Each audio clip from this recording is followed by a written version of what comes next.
काम का बंटवारा। सुधा और रमा दो घर की बहुएं। एक रमा कामकाजी तो सुधा घर पर रहने वाली घरेलू। देखो, दोनों बहुएं हो घर की, दोनों का काम करना घर में बराबर का बनता है। तो बहुओं, तुम दोनों ही आपस में डिसाइड कर लो कि कौन क्या करेगा, क्योंकि मैं कुछ बोलूं और तुम लोगों को समझ में ना आए तो हैं समझ रही हो ना। चलो जाओ, चाय ले आओ। सास तो अपनी बात रखकर चली जाती है, लेकिन दोनों बहुएं ये नहीं समझ पाती कि चाय अब कौन बनाएगा। खैर आगे। सुधा, तुम ना सुबह का काम कर लिया करो, मेरा ऑफिस होता है तो शाम को ऑफिस से आकर मैं कर लिया करूँगी। सुधा जो कि सीधी सी होती है मान जाती है। अब क्या, रमा आराम से उठती, पैर पसार कर चाय की चुस्की का मज़ा लेती और टिफ़िन पैक करवा कर ऑफिस जाती। ऑफिस में सहेली कहती है, यार आज तो मुझे खाना बनाते हुए देरी हो गई, जल्दी में सब्जी पैक करना ही भूल गई। वैसे रमा, तूने क्या बनाया है आज? क्या है तेरे डिब्बे में? मेरे डिब्बे में तो पता नहीं, मैं तो नाश्ता करके आती हूँ। लंच में क्या है ये कैसे बताऊँ?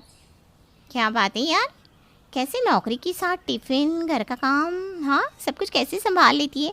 कुक लगाया है क्या? अरे नहीं, वो क्या है ना, सास ने घर में काम का बंटवारा कर दिया है। सुबह एक बहू, शाम को एक। अच्छा, तो तेरा शाम का काम है। वैसे मैं तो सुबह ही बनाती हूँ, रात को तो वही चलाती हूँ। मुझसे तो घर का काम नहीं होता यार। होता तो मुझसे भी नहीं, लेकिन क्या बोलूँ। चल देखते हैं क्या कर सकते हैं। तू ना एक काम कर, रात को भी कोई ना कोई बहाना करती। पैसे भी कमा रही है, इस काम में तेरी कौन मदद कर रहा है? रमा को सहेली की बात जच जाती है। वो शाम को ऑफिस से निकलती है और इतनी जल्दी पहुंच गई तो खाना बनाना पड़ जाएगा। एक काम करती हूँ, आइसक्रीम खा लेती हूँ यहाँ पार्क में बैठकर। रमा जानबूझकर घर से बाहर रहा करती, लेट पहुंचती। तब तक ससुर के खाने का वक्त हो जाता और सुधा उन्हें खाना दे देती। ऐसा कुछ महीनों से चल रहा था कि एक दिन, देखो बहू, एक बात सुनो, मैं काफ़ी दिनों से देख रही हूँ कि रमा तुम घर का कोई काम नहीं कर रही हो। देखिए सासू माँ, काम की तो बात ही मत करिए। कैसे नहीं कर रही हूँ? ऑफिस का जो काम है वो नहीं है क्या? वहाँ मेरा कौन साथ दे रहा है? कौन कह रहा है कि ला 4 फाइल्स हम निपटा देते हैं? अरे पर रमा, ये क्या बात हुई? तुम शायद नहीं जानती कि सुधा बहू तुमसे ज़्यादा पढ़ी लिखी है, लेकिन फिर भी वो कभी भी घर को इग्नोर नहीं करती। वो भी तो नौकरी कर सकती है। हाँ तो कर लेना, किसने मना किया? मैंने तो नहीं किया। तभी वहाँ सुधा आती है। कोई बात नहीं माँ जी, अगर सब नौकरी के लिए बाहर निकल जाएंगे तो घर कौन देखेगा? आप लोगों का भी तो ध्यान रखना है। पापा जी की दवाई, आपकी वक्त पर मालिश, सब कुछ तो ज़रूरी है ना। सास रमा की ओर देखती है। रमा धीरे से सर नीचे कर लेती है। वैसे भी रमा, तुम नौकरी करती हो तो तुम कमाती हो, मैं नहीं ना। हम तुम्हारे पैसे रखते हैं क्या? नहीं ना, समझ रही हो ना बात? रमा वहाँ से चली जाती है। सुधा किचन से खाने की थाली सजाकर रमा के कमरे में ले जाती है। रमा खाना खा लो, सुबह से निकलती हो। कोई बात नहीं, खाना मैं बना लिया करूँगी। पता नहीं माँ जी को क्या प्रॉब्लम है। अरे सभी नौकरी करते हैं और जो नौकरी करते वो तो घर का काम नहीं करते, फिर मुझ पर ही जोर क्यों? जाने दो ना, माँ जी की बात का बुरा न माना करो। बस वक्त पर घर आ जाया करो। तुम नहीं आती हो जब तक मुझे चिंता रहती है। वो ऑफिस में काम ज़्यादा होने के कारण रुकना पड़ जाता है। कोई शौक थोड़ी ना है मुझे रुकने का। खैर ऐसे ही काम चल रहा था। रमा सुबह देर से उठती, ऑफिस से अब वो देर से आने लगती है और घर का कोई काम भी नहीं करती। फिर एक रोज़, अरे क्या बात है, तुम इतनी मोटी कैसे होती जा रही हो? रोज़ रोज़ बाहर का खा खा कर। अरे आराम से घर पहुंचूं इसके लिए रोज़ कभी आइसक्रीम तो कभी मोमोज तो कभी गोलगप्पे खा लेती हूँ। फिर क्या होगा, मोटी ही हो जाऊंगी ना। बात तो सही है, अगर वक्त पर पहुंची तो काम करना पड़ेगा, लेकिन ऐसे भी तो नहीं चल सकता ना कि तू मोटी हो जाए। हाँ तो फिर क्या करूँ, बोल ना। एक काम कर, वक्त से घर जा, फिर जिम के लिए निकल जा। सुबह भी थोड़ा फ्रेश जूस वगैरह पिया कर। अरे कौन बनाएगा जूस? मेरे तो बस की बात नहीं है। अरे कौन, मतलब वो तेरी सुधा? पागल है क्या? एक तो मैं खाना नहीं बनाती, ऊपर से मैं जूस बनवाऊँ, तूफान आ जाएगा घर में। वैसे भी सास ना बहुत गुस्सा रहती है मुझ पर। तुझे ऐसा आइडिया बताऊं कि सास खुद जूस का ग्लास लेकर खड़ी हो जाएगी। सहेली रमा को कहती है कि वो घर जाकर चक्कर खाकर गिर जाए और घर वालों को बोले कि वो माँ बनने वाली है। बस फिर देखे। क्या बात है यार, मैंने तो सोचा ही नहीं था। माँ बनने वाली हूँ ये बोलूँगी और पूरा का पूरा घर मेरे पीछे जूस का ग्लास लेकर भागेगा। सही है यार। रमा घर आती है और प्लान के अनुसार चक्कर खाकर गिर जाती है। माँ देखो रमा को क्या हो गया, रमा गिर गई। सास, पति, सुधा सभी मिलकर रमा को कमरे में ले जाते हैं।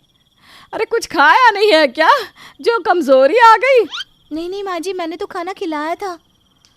वो माँ जी आप ना दादी बनने वाली हैं। क्या? कब? मतलब मुझे क्यों नहीं पता? अब मुझे भी तो अभी पता चला। अरे चलो, भगवान का शुक्र है, घर में एक बच्चे की किलकारी गूंजेगी। हे भगवान, कितने दिन बाद घर में खुशखबरी आई है। सभी खुश हो जाते हैं। रमा, तुम्हें बिल्कुल भी बेड से उठने की ज़रूरत नहीं है। कोई काम नहीं करोगी तुम अब से। हाँ, वैसे भी कौन सा काम करती थी। पर खैर बहू, रमा के लिए कल से ना जूस बना कर दे देना। मैं खुद अपने सामने इसे पिलाऊंगी। बच्चे को अच्छे से रखना है, ठीक से बच्चा हो जाए, ये हम लोगों की जिम्मेदारी है। माँ, मैं बहुत खुश हूँ। मेरा सपना था कि मैं अपना बच्चा खिलाऊं। रमा, थैंक्स इतनी बड़ी खुशखबरी देने के लिए। रमा का पति उसे गले लगा लेता है। रमा बहुत खुश रहने लगती है। उसे घर का काम भी नहीं करने दिया जाता है। अरे रमा, ये ले जूस पी ले। बहू, रमा को अब टिफ़िन में फल काट कर दे दिया कर। और सुन, अब से ना दाल और हरी सब्जी अलग से रमा के लिए बनेगी। ठीक है माँ जी, कल से मैं सुबह और जल्दी उठूँगी। तभी सुधा का पति आता है। और कितनी जल्दी उठोगी सुधा? हम लोगों को तो ऑफिस में वक्त होता है, 8 से 9 घंटे बाद हम फ्री हो जाते हैं, लेकिन तुम्हारा तो काम खत्म ही नहीं होता। सूरज उगने से पहले और रात चांद निकलने तक तुम काम ही करती रहती हो। अरे हाँ, तो क्या हो गया? अरे रमा बहू माँ बनने वाली है, कोई उसका भी तो ख्याल रखेगा कि नहीं? अरे नहीं जी, ऐसी कोई बात नहीं है। आखिर रमा को इतनी बड़ी खुशी भी तो दे रही है। अब तो रमा खूब चौड़ी होकर रहती, वो किसी को कुछ ना समझती। एक रोज़, अरे क्या हो गया? तुम नीचे क्यों झुक रही हो? वो मेरी चप्पल नहीं दिख रही ना, इसीलिए देख रही थी। अरे नहीं, तुम रुको, मैं देख कर देता हूँ। पति चप्पल ढूंढकर रमा के पैर में पहनाता है। ये देखकर रमा बहुत खुश होती है, लेकिन फिर भी पता नहीं क्यों वो खुशी इतनी महसूस नहीं कर पाती। वो पति को देख ही रही होती है कि सास आ जाती है। ये ऊन लेकर आई हूँ मैं बच्चे के लिए, स्वेटर बनाऊंगी। पर माँ, तेरी आँख में तो प्रॉब्लम है ना? अरे घर में बच्चे आने की खुशी में मैं तो सब कुछ भूल कर बैठी हूँ। तभी सुधा रमा के लिए उसकी फेवरेट डिश बनाकर ले आती है। रमा, ये लो, ये खा लो, तुम्हारे लिए खास बनाया है मैंने इडली सांभर। रमा सुधा के हाथ से खाना ले लेती है। उसकी नज़र सुधा पर पड़ती है। बाल बिखरे, थका चेहरा, हाथ पैर सूजे। दीदी, आपका चेहरा पीला क्यों पड़ा है? भाभी पर बहुत काम पड़ रहा है। भाभी, आज से मैं आपके साथ किचन में काम करूँगा।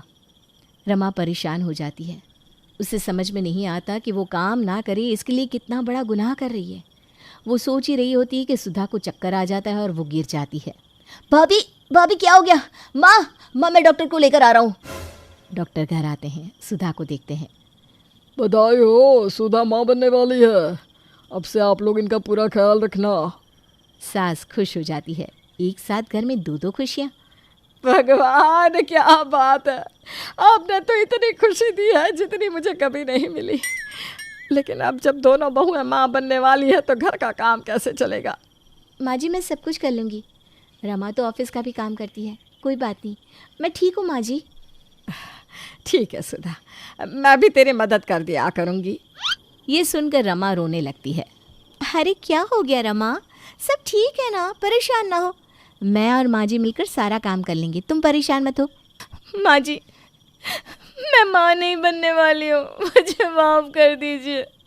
घर का काम ना करना पड़े इसके लिए मैंने झूठ बोला था। क्या बकवास है ये क्या किया तुमने? मैं बाप नहीं बनने वाला हूँ। तुम काम ना करना पड़े इसलिए इतना गिर सकते हो, मैंने सोचा ही नहीं था। अरे कोई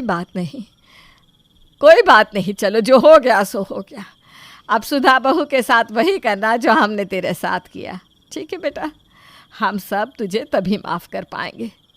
रमा सुधा के गले लगती है और सास की ओर देखकर कहती है, हाँ माँ जी, आप लोगों को शिकायत का कोई भी मौका नहीं मिलेगा और आप भी पापा बन जाएंगे, लेकिन फ़िलहाल तो चाचा बनने की खुशी ही रखिए।